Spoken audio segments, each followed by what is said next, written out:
It was May of last year, and I had just signed a lease on a new house. It turns out the refrigerator was not the subject of a deal. I will spend most of my money on the house, so I started looking for a cheap one at garage sales. I haven't found anything this way. Therefore, I went to Craigslist. After only 10 minutes, a person appeared not far from me. I called the number and a nice woman answered. She said the refrigerator was still for sale, but she couldn't guarantee it would still be there when I arrived. So against my better judgment, I asked him about PayPal and sent him $75.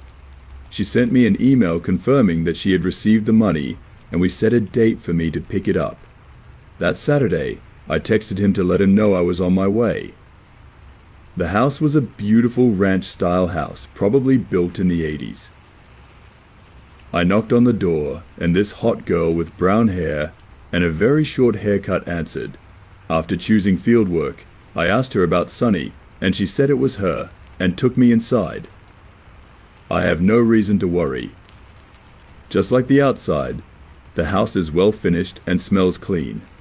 We chatted for a few minutes until a tall guy, at least 6'5", covered in tattoos, appeared from the kitchen. She introduced me as John, her boyfriend, and told me he was going to take me to the refrigerator. She disappeared behind the house and I never saw her again. John led me through the kitchen to the garage door. He opened the door and pointed to the refrigerator. He was in front of me, almost sitting against the high door. I could barely see it because the garage was so dark. I asked him if he had a light, but he said it was broken and they hadn't had a chance to fix it. It's not serious. He had to open the high door so I couldn't get out. Anyway, I asked him to pick it up, but he said it was also broken. He apologized. I was just about to present it to the House of Commons. This upsets me, but I have no other choice, right now. There was a bit of light coming from inside the house. It must have done that. I took 2, maybe 3 steps into the garage before realizing there was plastic on the floor. I looked down and saw it covering the entire floor. That's when I started to worry. I don't see any reason why I should be there except that I would stop walking. John's shadow began to get closer. Then, in the left corner, I heard shuffling. Everything in me speaks of leaving. Suddenly I turned around and quickly went back to open the door. I was surprised that John was so close to me, but I continued. I snuck up to him and said, I left the stroller in the truck, and I'll be right back. Not far away there was a cart, leaning against the wall. He pointed at it and was about to say something, but I didn't stop. When I was sure he was no longer behind me, I ran the rest of the way to my truck door. I jumped in and out of there. I don't know what happened after that. I received a few messages from Dawn, but posted them without reading them. When I got home, I logged on to Craigslist to report them. I was shocked to see that the list was gone. I looked around for another 30 minutes to make sure they deleted it immediately. I also called the police and reported it. They seemed a bit skeptical about my request but promised to check. I never heard from them again and I didn't care. I'm alive and that's enough for me. For the $75, I have no chance of asking for a refund, and it's not worth getting involved with these monsters anymore. Since then I haven't gone there anymore. The whole system seems dangerous to me these days. Anyway, a week later I got lucky and a thrift store in my neighborhood had a used refrigerator. It costs $100, but it's much nicer than this one. And in conclusion, I don't want to mislead people. I don't think Craigslist is dangerous and it's free. Thousands of people collect their belongings every day without any problems. But after what happened to me, I don't think it's worth it. However, if you find anything on the site, just be careful. Bring a friend when picking them up if you can meet in a public place during the day. But more importantly, use your head and the situation may seem fuzzy and could be the difference between life and death. This may seem strange to some, but I collect VHS movies. My collection currently has over 1,000 pieces and is growing every day. I spend my weekends searching thrift stores and online sellers for cool and hard-to-find cassettes. Sometimes I buy a box of cassette tapes. These are often personal recordings of forgotten television shows and family memories deemed unimportant. There was a time when I loved nothing more than cuddling and looking at them with my girlfriend. Although most are boring, now and then I come across something very special. A few years ago, I was browsing Craigslist and came across a box of cassette tapes. It took up a lot of space and they wanted to give it away for free to the first person to show up, so I jumped on it. An hour later, I was parked in front of the TV with a large box of tapes. The total is 44. Many individual recordings are blank or unlabeled. Too bad. I've always liked mysteries, and a few hours before work, watch a time-lapse video or two. The first season contains an episode of the original Battlestar Galactica, and the rest is blank. After finishing, I pushed the box into the closet and went to work. It would stay there for another 9 months, untouched and forgotten. In the meantime, I bought countless more cassettes and my collection began to take over my spare room. I made a giant shelf to store everything and took inventory of each tape as I showed it to them. That's how I remember the box in my closet. When I realized I hadn't watched every tape, I booked an evening with my girlfriend to watch it. I remember that night like it was yesterday. My friend Brittany arrived shortly after 7 p.m. We cooked dinner together and had Butterfinger ice cream for dessert. Around 9 o'clock, we curled up and started the first tape. Over the next few hours, we watch a primetime NBC clip from 1987, 3 HBO movies, and a wedding from 1991. Brittany especially liked that one. The fourth tape is also a marriage. I watched as much as I could before choosing to pee and smoke. As I walked away, she was completely absorbed in the ceremony. After hitting my head, I snuck out onto the porch to smoke. It only takes 5 minutes. Before returning to the room, I got more water. I was doing that when I heard Brittany scream my name. I ran into the room as fast as I could. She put her hand over her mouth, and her eyes were as big as saucers. His eyes seemed glued to the TV. I said I looked over at the TV, but saw nothing but a blue screen. I asked him again. She was speechless, but pressed the VCR rewind button. A few seconds later, she pressed play and tapped the spot next to her. I assumed this man was sitting down, so I did. The video once again depicts the happy couple getting ready to cut the cake. I'm mad at you. What's wrong with you? Please wait a moment. It happened. The words were so sudden that I was startled. So I kept watching, waiting for something mysterious to happen. The couple was eating cake when the recording process stopped. The static allowed us to escape for a moment before starting a new recording. Now a man is watching unless he looks at the starting video camera. When he moves away from the camera, a naked woman can be seen lying on the bed. The guy jumped on the bed and they started doing it. Okay, baby. I joked. Brittany interrupted and told me to be quiet. At this point, I was completely stunned. I almost felt embarrassed looking at him. I never thought I was this kind of follower. The couple continued lovemaking when the woman whispered and strangled me. He did, and I started peeking and thinking, it's not about me, it's about each person. The man continued to strangle the woman. She started panting, but he didn't stop. Even as she grabbed his hand, he continued. He finished the performance and released her throat. A few of them stood quietly together for a while without saying anything. Suddenly, the man turned to the woman. He looked at her for a few seconds, then raised his eyebrows and began to shake her. The boys shouted her name and occasionally slapped her cheeks, but she did not move. That's when I started to understand. The man then stood up, grabbed his partner's shoulders and shook her. Still no movement.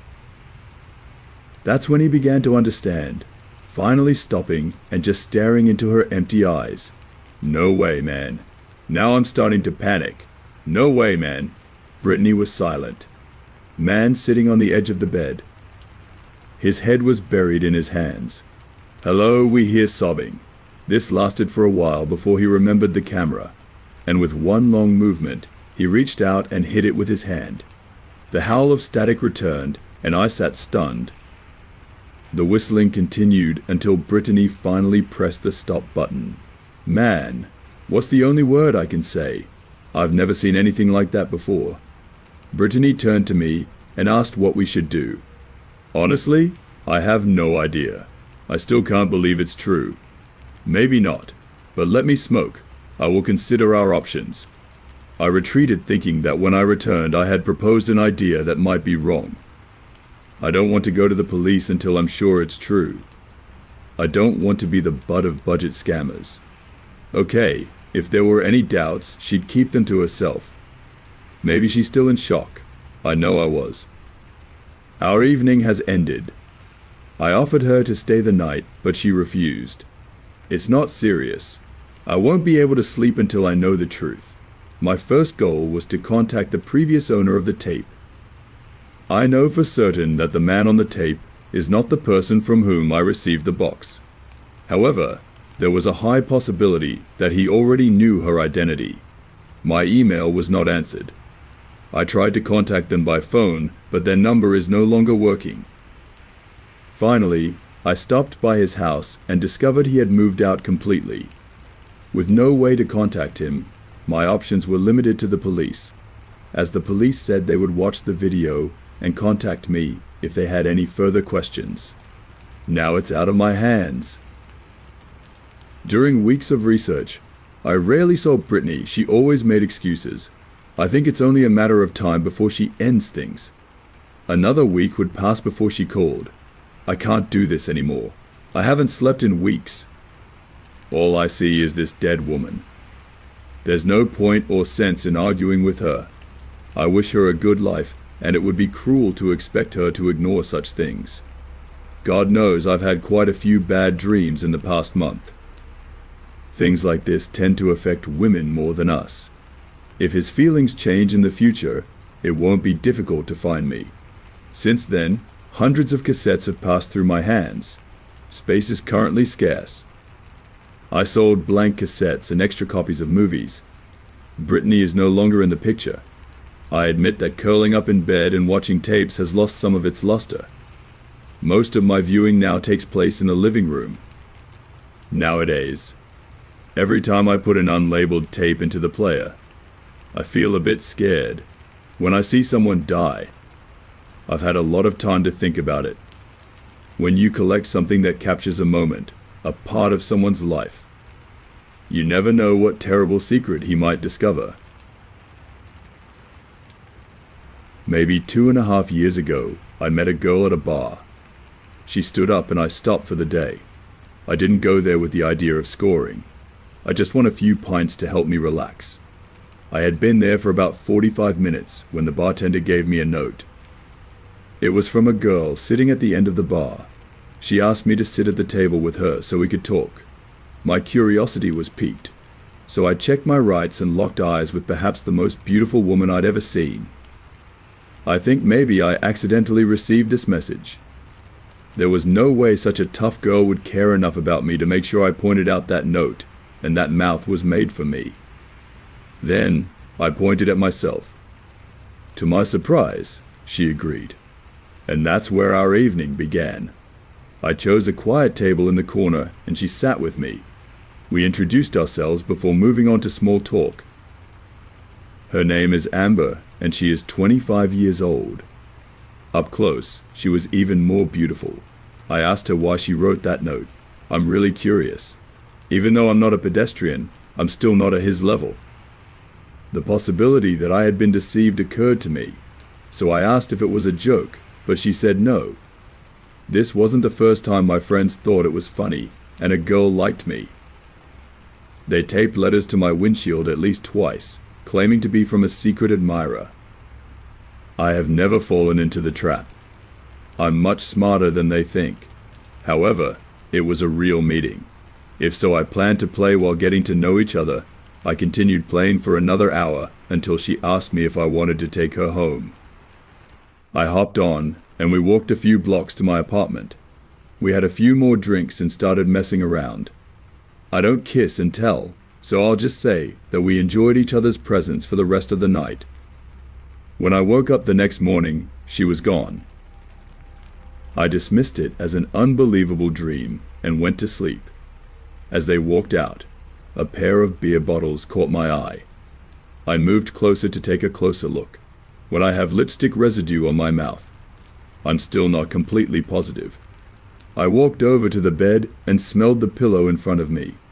The wonderful scent took me back to the previous evening. There is no doubt that this did not happen. I was in heaven for a long time. I look forward to seeing her again. I went as far as asking some of the staff if they knew how to find her, but no one did. However, over time I saw it as a one-night stand. I started dating a new girl who is wonderful and fun to be around. But Amber remains at the forefront of my mind. This new relationship never really came to fruition. We ended our relationship a few months ago when we were newly single.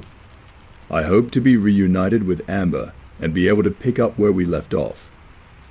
I went back to the shop and asked again and received the same answer. I don't have money to hire detectives, and I don't have them either. I can't search on the internet. Providence will come in the form of Craigslist.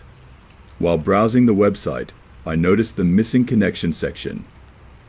It seems as good as any other road. So I briefly described our night together and how we longed to see each other again. I posted it and moved on with my life. Everything was quiet until about the 8th day. A text message came from someone claiming to be Amber. I asked a few questions. They know all the answers and even add things that no one else would know.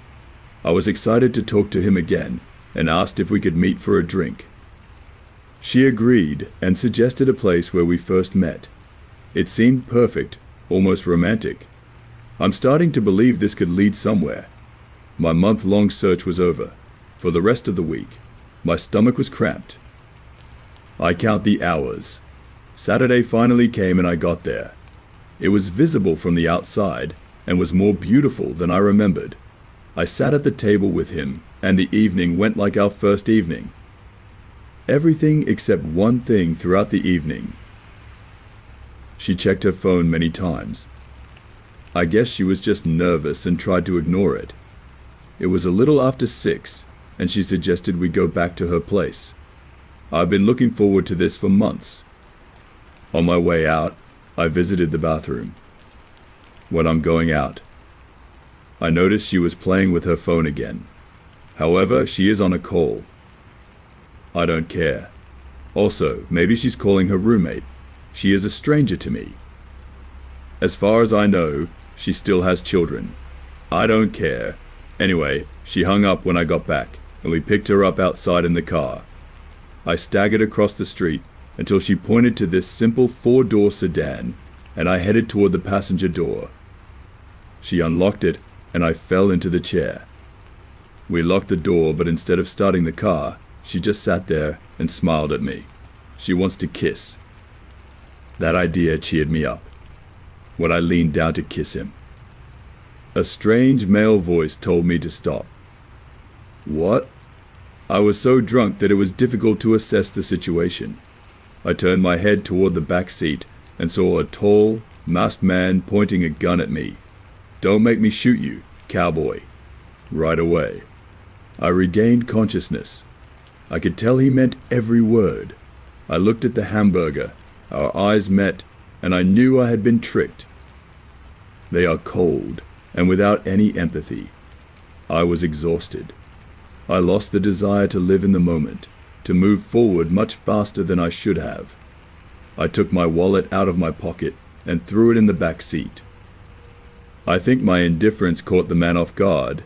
He didn't say anything, even when I got out of the car and slammed the door.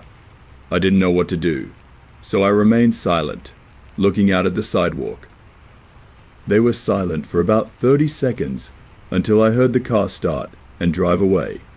It didn't take long before I felt a rush of adrenaline. The weight of what had happened just before hit me like a truck. I bent down and started vomiting a large amount of wine and chips that came out of my intestines. I was finally exhausted and stood up. I leave my mouth and go home. I wanted nothing more than to sleep and didn't even bother taking off my clothes before going to bed. Most of the day was over. When I wake up, I shared how alligators improved my hangover cure. The events of the previous night became clear at the moment. I felt stupid. All the time I wasted looking for her. Then I became angry and my desire for revenge came out. A quick shower and a 2-mile walk later, I found myself filing a report in Chicago. Robberies don't usually attract much attention. When the detective gave me the photos, I feel like I've stumbled into something a little more serious. I was shocked to see the faces of Amber and her accomplice looking at me. I reported them, and the detective told me the truth. Only then did I realize how lucky I was. According to you, I am the victim of a scam. Amber's real name is Shannon, and she used to be a professional con artist. The couple targets men who have been single for 6 months or more. I was said to be their 5th victim, and the previous 3 had been killed. And I felt the shudder pass through my body. The detective didn't know why being allowed to live had to do this to either of us. Perhaps our story caused me to take too many risks. Perhaps she was pressured by her partner. Maybe I will never know. It was hoped that I had new information to give him, but in the end, I wasn't much help. We talked for a while longer before he took me home. Now it's even more confusing. I'm happy to be alive. On the other hand, I wonder why I was spared. I have a particularly funny theory that they don't consider $23 and a Max card worth killing, but the truth is that it's not a joke. Things became even more unclear when Amber's accomplice was arrested. He will be brought to court on unrelated charges with a lawyer as soon as he asks questions. Chances are he will still be a mother, even when faced with the possibility of execution. The detective assigned to my case, thanks to Amber, probably won't be caught for long, and even if she did, she would take the quiet route if and when caught. I hope I can spend a few minutes alone with her. Not because I want her to accept her role in the crime. Instead, I want to ask why I was spared while others were not. I'd like to think it's because we established some kind of connection on an emotional level.